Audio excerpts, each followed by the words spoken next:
ಮಗುವಿನ ಎದೆ ಬಡಿತ ಎಲ್ಲ ಸರಿಯಾಗಿದ್ದರೆ ನಾರ್ಮಲ್ಲು ಡೆಲಿವರಿ ಆಗಬಹುದು.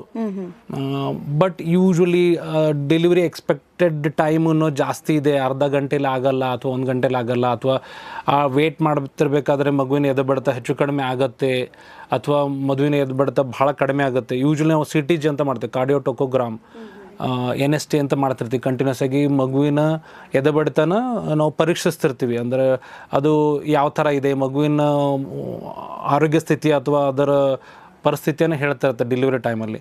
ಅದರಲ್ಲಿ ಏನಾದ್ರು ಡಿಕ್ಸಲರೇಷನ್ಸ್, ಯೂಶ್ವಲಿ ಲೇಟ್ ಡಿಕ್ಸಲರೇಷನ್ಸು ಆ ಥರ ಏನಾರೇ ಬರ್ತಿದ್ರೆ, ಸಿವಿಯರ್ ಬ್ರೆಡಿಕಾರ್ಡಿಯಾ, ಯೂಶ್ವಲಿ ಮಗುವಿನ ಹಾರ್ಟ್ ರೇಟ್ 120 160 ಇರಬೇಕು.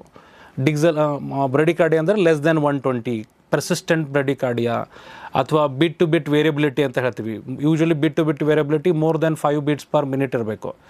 ಆ ಬಿಟ್ ಟು ಬಿಟ್ ವೇರಿಯಬಿಲಿಟಿ ಕಡಿಮೆ ಆಗ್ತಿದೆ, ಸ್ಟ್ರೇಟ್ ಲೈನ್ ಬರ್ತಿದೆ, ಆ ವೇರಿಯಬಿಲಿಟಿ ಇಲ್ಲ, ಮಗುವಿನ ಎದೆ ಬಡಿತ ಲೆಸ್ ದೆನ್ 120 ಇದೆ, ಅಥವಾ ಎಕ್ಸಲರೇಷನ್ಸ್ ಇರಬೇಕು. ವಿತ್ ಮೂಮೆಂಟ್ ಎಲ್ಲ ಮಗುವಿಂದು ಹಾರ್ಟ್ ರೇಟ್ ಹೆಚ್ಚಾಗುತ್ತೆ, ಮತ್ತು ಕಡಿಮೆ ಮತ್ತು ಬೇಸ್ಲೈನಿಗೆ ಬರ್ತಾ ಇರುತ್ತೆ. ಆ ಬೇಸ್ಲೈನಿಗೆ ಬರ್ತಾ ಇಲ್ಲ, ಬೇಸ್ಲೈನಿಂದ ಕೆಳಗಡೆ ಹೋಗ್ತಾ ಇದೆ, ಆವಾಗ ಡಿಕ್ಸಲರೇಷನ್ಸ್ ಅಂತೀವಿ.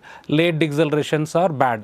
ಅರ್ಲಿ ಡಿಕ್ಸಲರೇಷನ್ಸ್ ಯೂಶ್ವಲಿ ಕಾರ್ಡ್ ಕಂಪ್ರೆಷನಿಂದ ಆಗುತ್ತೆ, ಯೂಶ್ವಲಿ ಅವು ರಿಕವರ್ ಆಗುತ್ತವೆ. ಅರ್ಲಿ ಡಿಕ್ಸಲರೇಷನ್ ನಾವು ವೇಟ್ ಮಾಡ್ಬೋದು, ಬಟ್ ಲೇಟ್ ಡಿಕ್ಸಲರೇಷನ್ಸು, ಪರ್ಸಿಸ್ಟೆಂಟ್ ಡಿಕ್ಸಲರೇಷನ್ಸ್ ಅದಿದ್ದರೆ ವೇಟ್ ಮಾಡೋಕ್ಕಾಗಲ್ಲ, ಆವಾಗ ಸಿಸರಿಂಗ್ ತೊಗೋಬೇಕಾಗತ್ತೆ.